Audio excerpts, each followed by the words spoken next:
दीदी दीदी मुझे आपसे बहुत ज़रूरी बात करनी है। हाँ इधर आओ दी।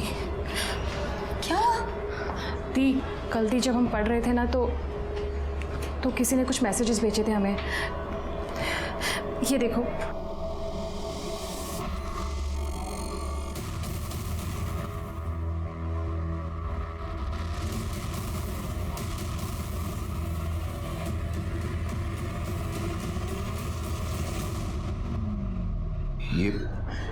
ये सब तुम्हारे फोन में कहाँ से आया? पापा ये वीडियोस वायरल हो चुके हैं। हम यही बात कल रुचा दी को बताने भी गए थे। यहाँ लोकेलिटी में भी हमारे सारे दोस्तों को ये वीडियोस और फोटोज मिले हैं। कल से फोन आ रहा है। हमने तो तंग आकर अपना मोबाइल भी बंद कर दिया था। ये सब मतलब किसने किया ये सब? पापा दी कह रही थी कि शायद विवेक ने किया ये सब कुछ। आज भी वो लड़का मेरी बेटी की जिंदगी बर्बाद करने में तुला हुआ है। अगर उसके ससुराल वालों को पता चला ना, राम जाने क्या होगा।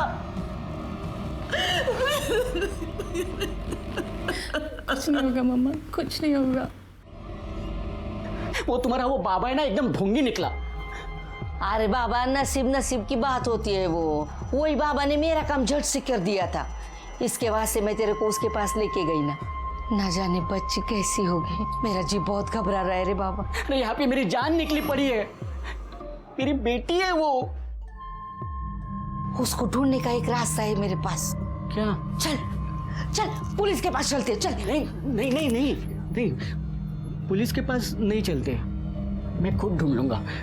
मुझे किसी की जरूरत नहीं है। नहीं। शिरके फोन बाद में। सुनो, वड़ा पाव लेके आना। Okay sir. और कल जहाँ से लाए थे वहाँ से मत लाना, वहाँ अच्छा नहीं होता। वो आगे जो मंदिर है ना, वो मंदिर के पास एक नया वड़ा पाव वाला बैठता है, उससे लेके आओ। ठीक है सर। साहब, क्या हुआ? साहब वो एक बच्चे के बारे में बात करनी है। कौन आ रहे?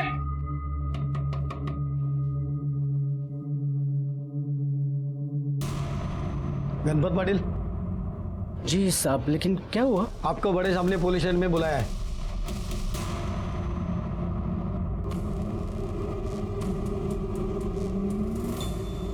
तुम्हारी बेटी पिछले 2 दिन से गायब है। तुमने पुलिस कंप्लेंट क्यों नहीं की? ऐसी बात नहीं है साहेब। वो हमारे पड़ोस में शांता है ना, उसकी बातों में मैं आ गया। एक बाबा के पास लेके गई थी मुझे।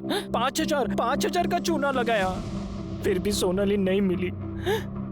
भगवान जाने वो कहाँ चली गई है। मेरी बेटी कहाँ चली गई है। तुम करते क्या हो गणपत? साहब, मैं नाचा है, मतलब हमारा तमाशा का फड़ है। लावनी की टोली है हमारी। महाराष्ट्र में अलग अलग जगह हम नाच के खेल करते हैं। तुम्हारी बीवी क्या करती है? बीवी? मेरी कोई बीवी नहीं है साहब। मेरी कभी शादी भी नहीं हुई।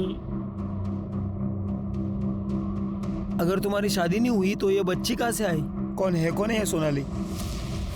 वो तो मेरी बहन की लड़की है। मेरे बहन के मरने के बाद मैंने ही उसको अपनी बेटी की तरफ पाला है। तुम्हारे पास सोनाली की कोई फोटो है? साहब है। हाँ ये देखो साहब, ये मेरी सोनाली है साहब।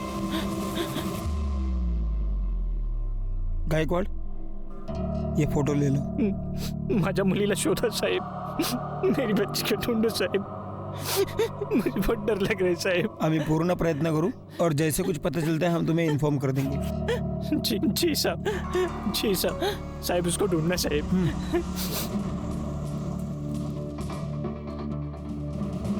गायकवाड़, ये जिस बस्ती में रहता है और इसकी ये जो तमाशा की टोली है, वहां पर जरा उसके बारे में पूछताछ करना। इसके मोबाइल लोकेशन और कॉल डिटेल्स भी निकालो। और हाँ, इस इलाके में कोई बच्चे किडनैप करने वाली टोली एक्टिवेट हुई है क्या, ये भी पता करो।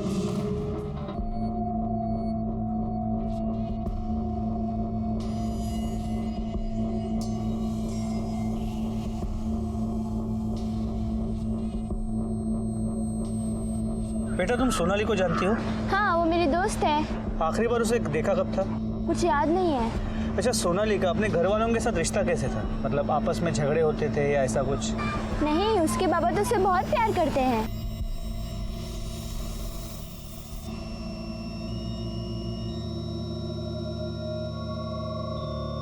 क्या हुआ बेटा, तुम इन बच्चों के साथ खेल क्यों नहीं रहे? नमस्कार साहब। साहब ये प्रतीक ऐसा ही है, ज़्यादा किसी से बात नहीं करता। आप?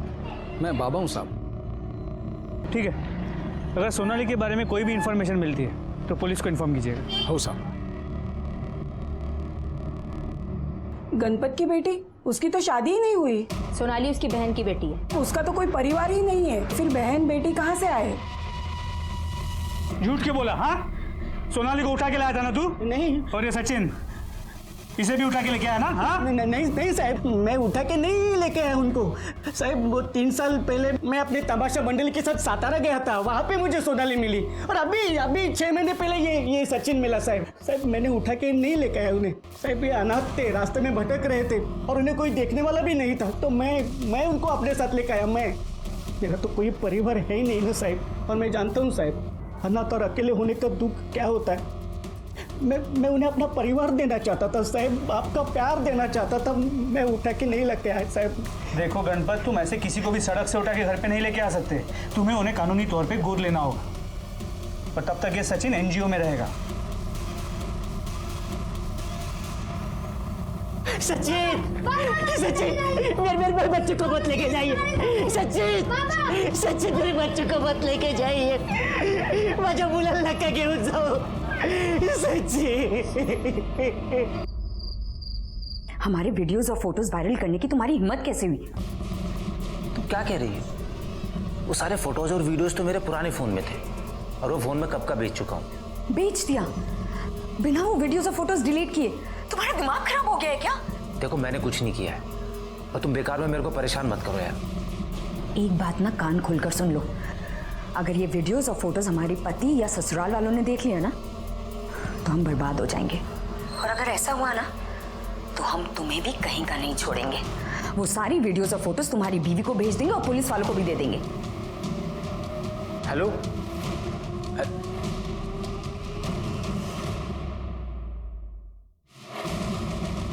कौन था?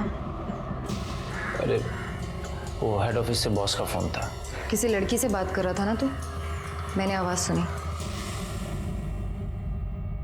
सोनाली 10 साल की बच्ची है, और 10 साल की बच्ची कहीं रास्ता भटक जाए ये थोड़ा सा इम्पॉसिबल लगता है। अब 2 ही ऑप्शंस बचते हैं, या तो वो अपनी मर्जी से कहीं गई है या फिर किसी ने उसे किडनैप किया है। वहाँ के लोगों ने तो बताया कि सोनाली बहुत ही प्यारी बच्ची थी, गणपत के साथ भी काफ़ी घुली मिली थी, तो ऐसे में घर छोड़ के भाग के जाना मुझे नहीं लगता। तब तो एक ही ऑप्शन बचता है, सोनाली को किसी ने किडनैप किया है। पर किसने? क्योंकि गणपत को अभी तक कोई रैंसम कॉल नहीं आया, किसी ने उससे पैसे नहीं मांगे। या तो किसी की गणपत के साथ कोई पुरानी दुश्मनी है, या फिर सोनाली फ्लैश ट्रेडिंग करने वाले किसी रैकेट में फंस गई है। तो गणपत की किसी के साथ कोई दुश्मनी की कोई बात सामने नहीं है, और खबरियों को अलर्ट कर दिया है। अगर कहीं भी कोई फ्लैश ट्रेड का रैकेट चल रहा होगा तो हमें इन्फॉर्मेशन मिल जाएगी। गायकवाड़, पता नहीं कि मुझे से बार बार लग रहा है कि इस केस में हमसे कुछ छूट रहा है। अच्छा एक बात बताओ, ये गणपत के घर के आसपास कोई सीसीटीवी कैमरा है? नहीं सर। अभी मलाड पुलिस स्टेशन से फोन आया था, उन्हें एक 10 साल की बच्ची की लाश मिली है।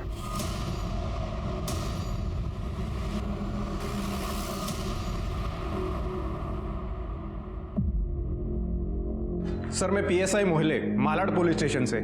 इसी बच्ची की लाश हमें मिली थी।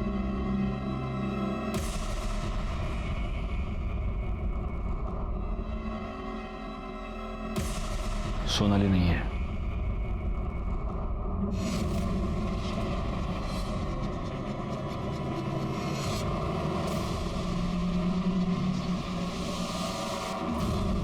तुम सुबह 7 बजे यहाँ जाना, मुझे उस दुकान पे जाना जहाँ पे मैंने मोबाइल बेचा था।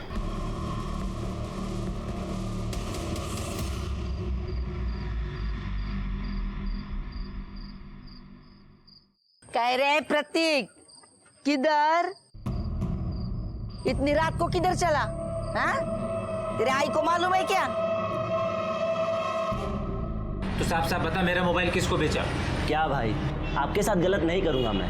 आप सुरेश के बॉस है ना, यही आपको मेरे पास लेके आया था। हाँ तो बता ना, मेरा मोबाइल किसको बेचा? अरे भाई 1 महीना हो गया आपका फोन खरीद कर, मुझे कैसे याद रहेगा किसको बेचा? तेरे अलावा दुकान में और कौन रहता है? मेरा भाई मनोज। कहाँ उसको बुला? वो यहाँ नहीं है, गाँव गया हुआ है, और उसे भी कैसे याद रहेगा? अच्छा आप बताइए तो सही, हुआ क्या है? हुआ नहीं है, होने वाला है। तुझे पता है तेरी वजह से कितनी जिंदगियां बर्बाद होने वाली है?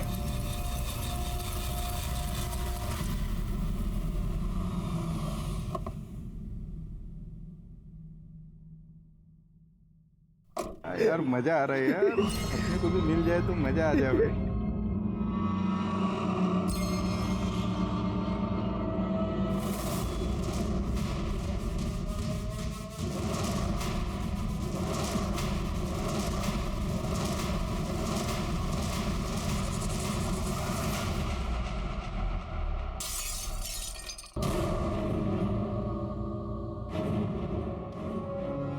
हमने कभी नहीं सोचा था कि हमारी शादी ऐसी कैरेक्टरलेस लड़की से हो रही है। अच्छी तरह से समझ गए कि क्यों तुम्हारे माँ बाप शादी करने की जल्दी किए बैठे थे, क्योंकि उन्हें तुम्हारी सारी करतूत पता थी और अपना पाप हमारे हमारे गले में बांध दिया।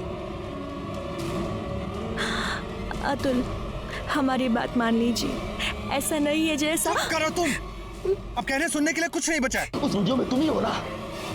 बोलो, तुम ही हो ना उस वीडियो में? चलो यहाँ से, हमारे घर से, हमारी जिंदगी से। आइंदा हम तुम्हारी शक्ल कभी नहीं देखेंगे, समझे तुम? निकलो। अतुल प्लीज, निकलो। हमारी बात सुनिए अतुल। अतुल हमारी बात सुनिए। निकलो, जाओ।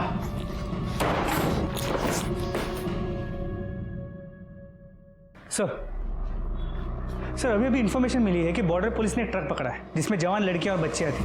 इन्हें महाराष्ट्र से नेपाल भेजा जा रहा था। एक काम करो, उनको इमीडिएटली सोनाली की फोटो भेजो और पता करो सोनाली उन लड़कियों में है क्या। अच्छा, मैंने उस गणपत के CDR और मोबाइल लोकेशन मंगवाए थे, उसका क्या हुआ? सर उसका मोबाइल लोकेशन और CDR बिल्कुल क्लीन है। जैसा उसने कहा था 1 तारीख की सुबह वो कांदिवली वेस्ट से निकला, फिर वापस घर आया और उसके बाद वो सीधे नासिक चला गया। वो 2 तारीख को वापस आया।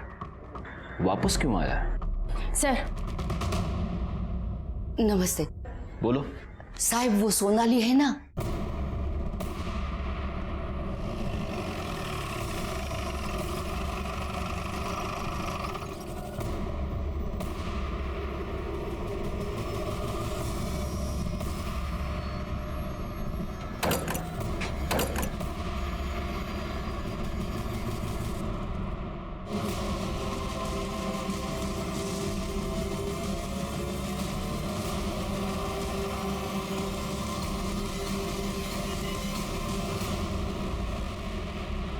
पूरे घर को अच्छे से चेक करो।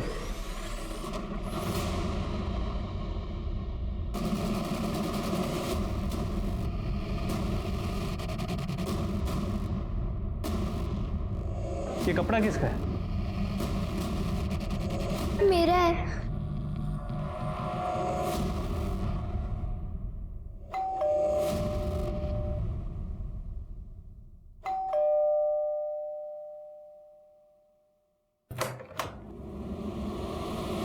रुचा?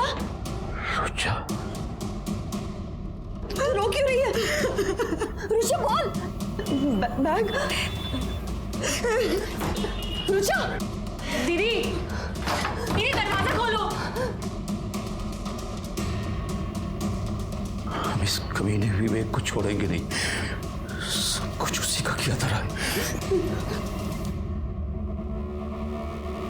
मुझे अपने घर जाना है, प्लीज अंकल, मुझे अपने घर जाना है। हाँ बेटा, तुम्हें अपने घर भेजेंगे। हाँ, मेरी बच्ची कहाँ है? मेरी बच्ची, मेरी बेटी कहाँ है? सोनाली, सोनाली मेरी बच्ची कहाँ थी तू? अरे देवा, तुझे कुछ हुआ तो नहीं ना? मेरी बच्ची। हो गया? नाटक, तमाशा, गण गवळण हो गया? गायकवाड घेऊन या।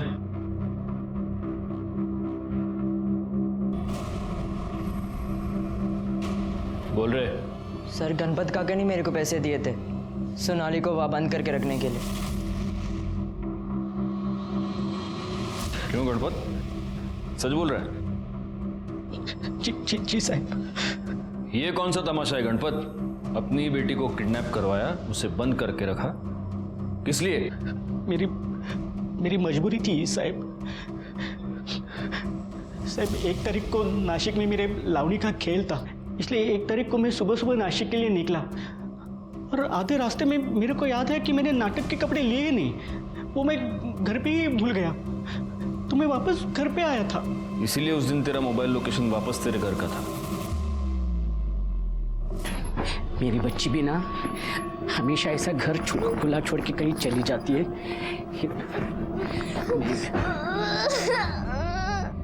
सोनाली, ए बेटा, ये क्या हुआ?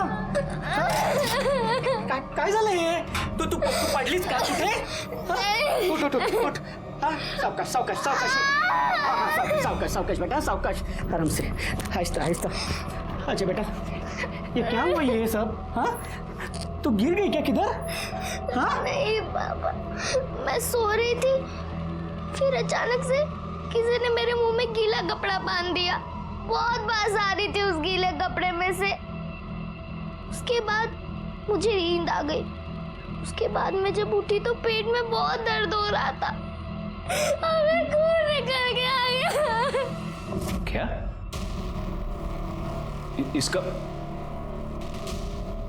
इसका मतलब इस बच्ची के साथ रेप हुआ है? जी सर। तो फिर तुम पुलिस स्टेशन क्यों नहीं आए? मैं बहुत घबरा गया था साहब।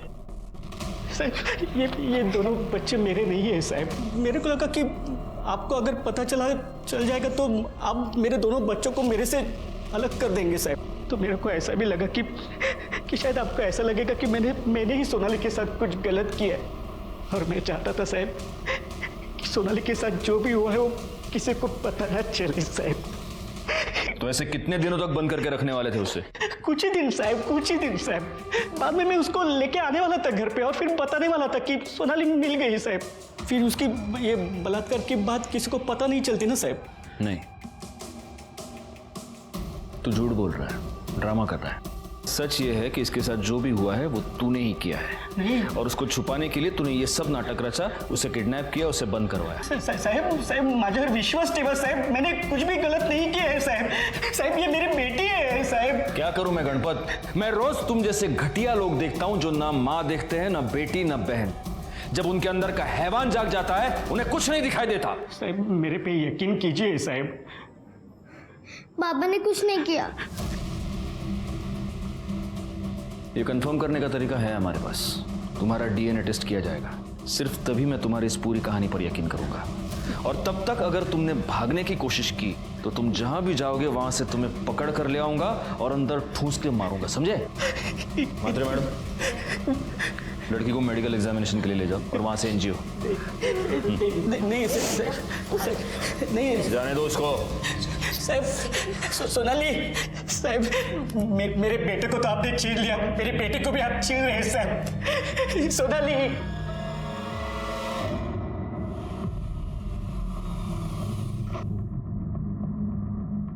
तो आप इस विवेक थापर की कंप्लेंट क्यों लिखवाना चाहते हैं? क्योंकि उस कमीने ने हमारी बेटी की जिंदगी बर्बाद कर दी है। हमारी बगल की कॉलोनी में विवेक 1 साल से रहता था। धीरे धीरे उसने रुचा के साथ में नजदीकियां बढ़ा ली। वो दोनों एक दूसरे से प्यार करने लगे। बात चारों तरफ फैल गई, हमारे कानों तक भी बात आई। हम पढ़े लिखे लोग हैं सर।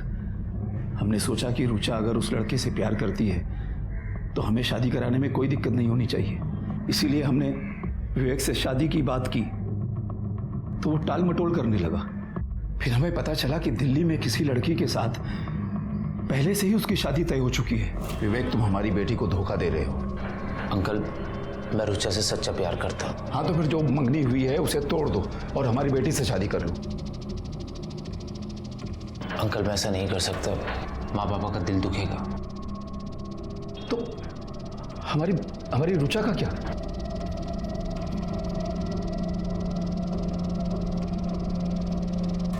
I am sorry.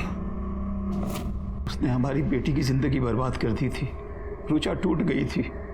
6 महीने पहले रुचा को समझा बुझाकर हमने उसकी शादी अतुल से कर दी। सब कुछ ठीक ठाक चल रहा था, बहुत खुश थी हमारी बेटी वहां कि अचानक इस विवेक ने कुछ अपनी और रुचा की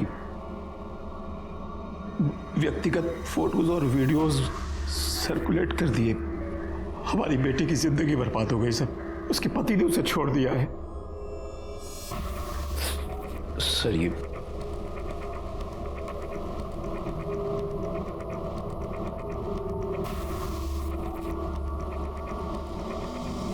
शादी तो मेरी भी बर्बाद हुई है सर। क्या है ये सब कुछ? तुम इतने टाइम से मुझे धोखा दे रहे थे। रुचा के साथ मेरा अफेयर था, लेकिन हमारी शादी से पहले। और ये फोटोज और वीडियो जितने भी है ना, सब मेरे पुराने फोन में थे। मुझे सच में नहीं पता कि ये वायरल कैसे हो गए। देखो तुम मेरी बात तो समझो। Shut up. तुम नहीं समझोगी तो कौन समझेगा यार। हेलो माँ, मैं कल की फ्लाइट से दिल्ली आ रही हूँ। मैं फोटोज और वीडियो कैसे वायरल कर सकता हूँ?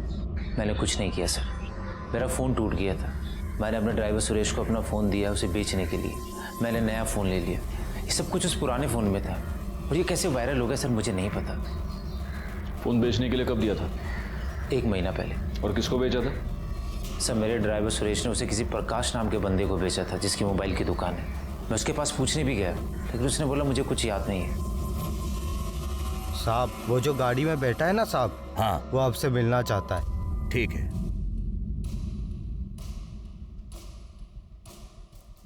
वॉचमैन ने बताया कि आप हमसे मिलना चाहते हैं। क्या बात है?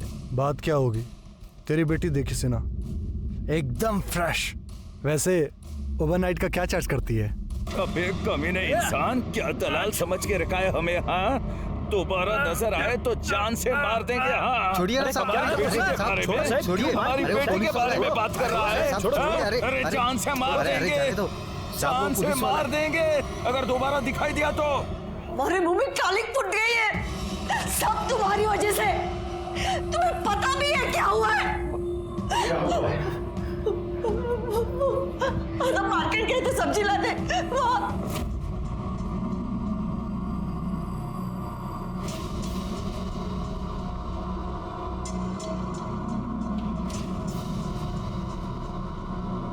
ये कैसा दिया? ये क्या बदतमीजी है भैया? अब भैया तो मत बोलो। क्या मतलब है तुम्हारा? तेरी बेटी से ज्यादा गर्मी तो तुझमें है। जाने किस पापों की सजा दे रहा है मैं भगवान।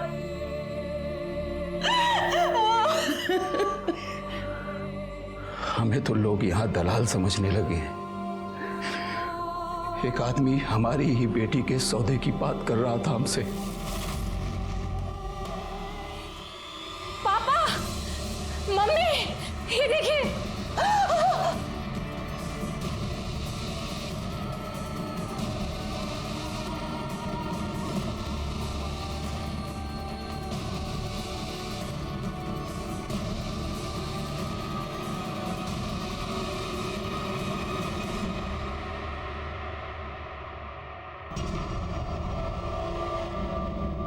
अतुल फोन नहीं उठा रहा है, हमसे बात तक नहीं करना चाहता।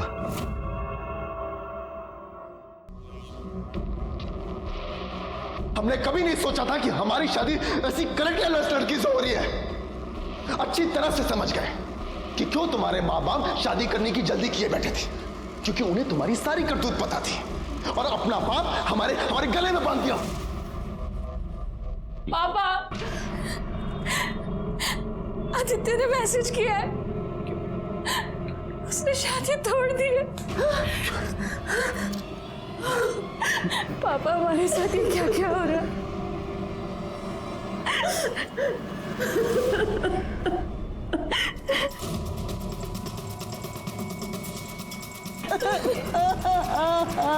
दीदी,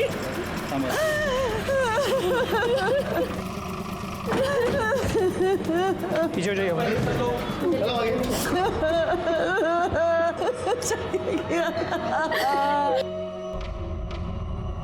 ये सब कैसे हुआ? पता नहीं सर, हम लोग तो घर पर थे, लेकिन ये सब विवेक ने किया है।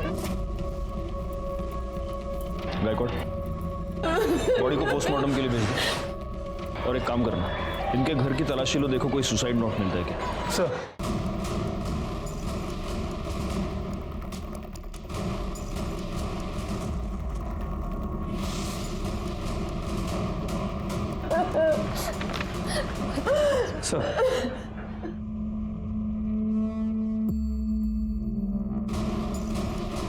रुचा ने ये सुसाइड नोट छोड़ा है।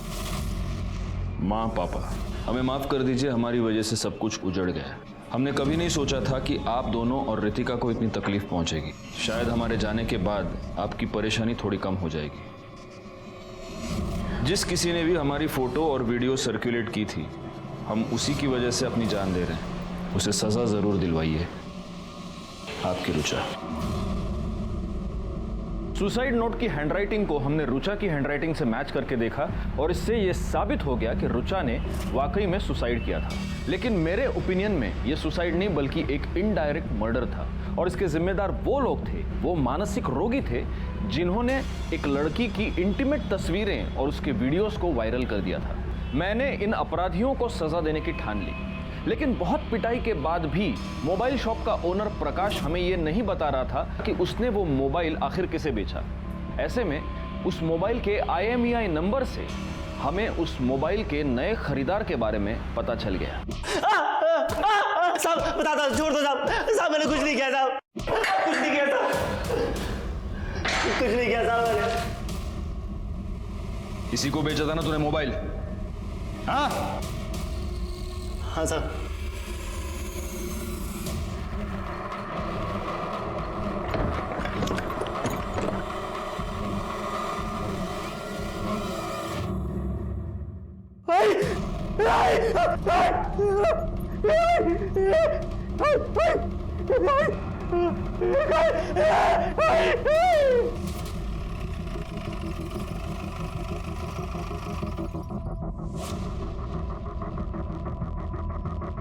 सर, चाकू से स्टैप करके मारा गया।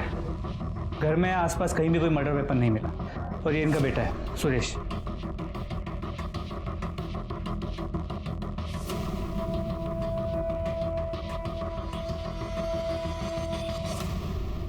सुरेश, तुम्हारी माँ की लाश को सबसे पहले देखा किसने? मैंने कल आधी रात जब मैं घर पे आया तो देखा आई के साथ, पता नहीं किसने ये। कल रात? लेकिन फोन तो हमें थोड़ी देर पहले ही आया। रात को फोन क्यों नहीं किया? साहब मैं अपनी सुध में ही नहीं था साहब, मैं सारी रात आई के साथ था। गायकवाड़, बस्ती में आसपास जरा चेक करो, कहीं कोई CCTV कैमरा है क्या? जी सर। तुम्ही ने रुचा और विवेक का वीडियो वायरल किया था ना? पिछले 2 दिन से कहाँ थे तुम? मैं बहुत डर गया था साहब। मैंने प्रकाश से वो फोन सस्ते में खरीद लिया था साहब। मुझे उसमें विवेक साहब और रुचा मैडम के वीडियोस और फोटो भी लेते साहब। डिलीट नहीं किया तो ऐसे ही मस्ती मजाक में अपने दोस्त महेश और दत्ता को सेंड कर दी। लोगों ने वो वायरल कर दिए साहब। उन दोनों का नंबर दो। सुरेश की मां सावित्री का किसी ने बेरहमी से खून कर दिया था। अब सवाल यह था कि सावित्री के साथ किसी की क्या दुश्मनी हो सकती थी?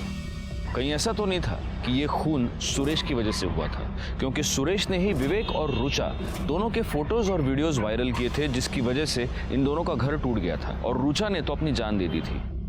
तो क्या इन 2 परिवारों में से किसी ने सुरेश की मां का मर्डर किया था? हमारे हाथ 2 CCTV फुटेज लगे जिससे यह केस साफ होता हुआ नजर आया। ये देखिए सर, सावित्री के घर के पास की CCTV फुटेज। एक सिक्योरिटी वाला ठीक 11:15 बजे उसके घर की तरफ जाता हुआ दिख रहा है। और सर ये देखिए 11:35 पर ये वापस भी आ गया। पोस्टमार्टम रिपोर्ट के मुताबिक सावित्री की मौत 11:30 से 12:30 के बीच हुई है। ये बात सही है, लेकिन तुम्हें सिक्योरिटी वाले पर क्यों शक है? इस फुटेज की वजह से सर, ये सुनील के बिल्डिंग की CCTV फुटेज है, उसी वक्त की जब सावित्री का मर्डर हो। इसमें सुनील अपने वॉचमैन रामविलास से बात कर रहा है और इसने भी सेम वैसी यूनिफॉर्म पहनी है जैसे उसने पहनी थी। सर, सुनील के कॉल रिकॉर्ड के अकॉर्डिंग इसने अपने वॉचमैन रामविलास को 2 बार फ़ोन किया था। हमने रामविलास के फ़ोन डिटेल्स और लोकेशन डिटेल्स भी निकलवाए हैं। और इसमें सबसे ज़्यादा हैरान करने वाली बात यह है सर कि रामविलास का फ़ोन का लोकेशन सावित्री के घर के पास ही था, उसी रात 11:30 बजे।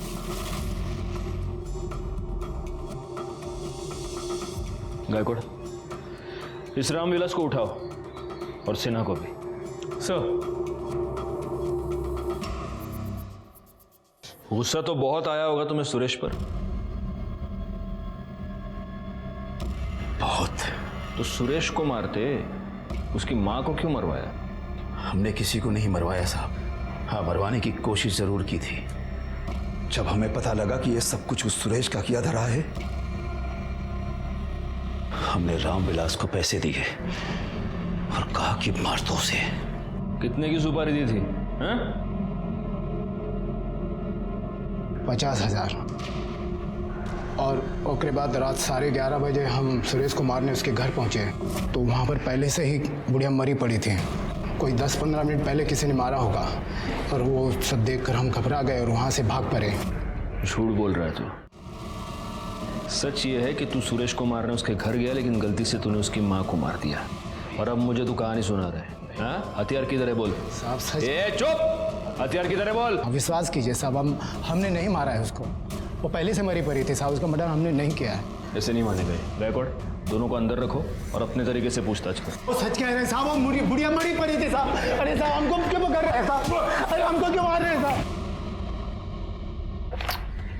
पेपर वर्क पूरा होना चाहिए ना मात्रे मैडम, इसमें वो कॉल डिटेल्स की रिपोर्ट है ही नहीं। ऐसे कैसे काम करते हैं आप सर?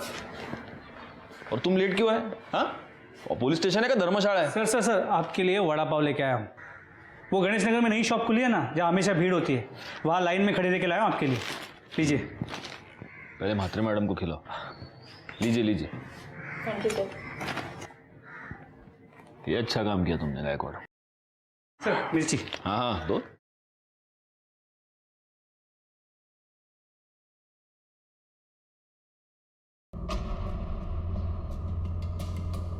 क्या हुआ सर, मजा नहीं आया? गायकवाड़, हमसे कुछ छूट रहा है। क्या? एक काम करो, तुम वो गणेश नगर वाली सीसीटीवी फुटेज ले आओ जाओ। सर। रामविलास की ड्यूटी 8 बजे खत्म हुई और उसके बाद वो घर गया। उसके बाद 11:30 बजे वो वापस आया सुरेश को मारने के लिए, लेकिन रामविलास का घर गणेश नगर की दूसरी तरफ है।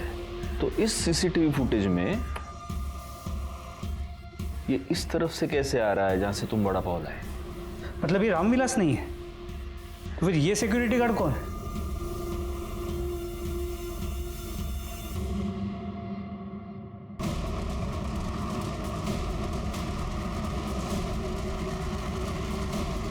ये है हमारा असली खून।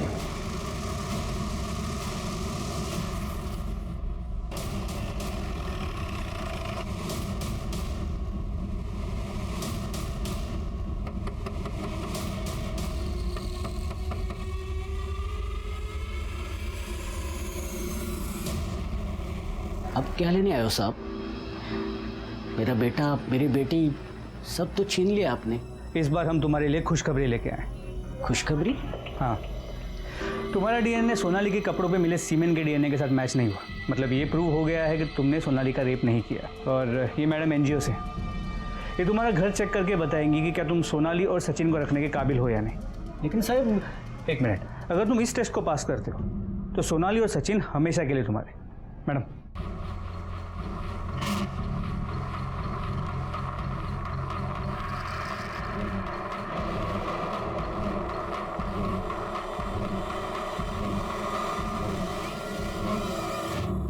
सर।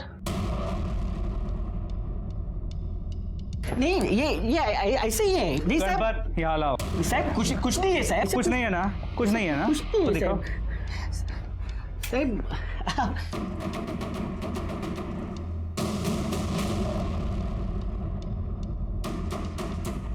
बहुत मेहनत की है ना इसे साफ करने की। लेकिन गणपत, तुम एक बात भूल गए, अपराध के निशान इतने आसानी से साफ नहीं होते।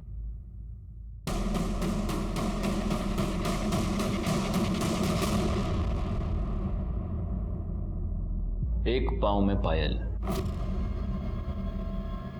ये पायल देखने के बाद ही मैं समझ गया था कि वॉचमैन के कपड़े पहने हुए तुम ही हो, और फिर तुम्हारा घर भी तो सुरेश के घर के बाईं तरफ है।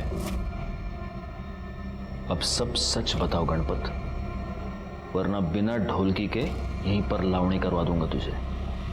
साहब उस दिन आपने सोनाली को मिलने के लिए कहा था ना, तभी मैं उसे मिलने एनजीओ गया था। सोनाली! पापा! पापा! मेरी बच्ची, ये कशी असतो बाबा उस दिन सुरेश काका ही आए थे, उन्होंने ही किया था ये सब और यही कपड़े पहने थे उन्होंने।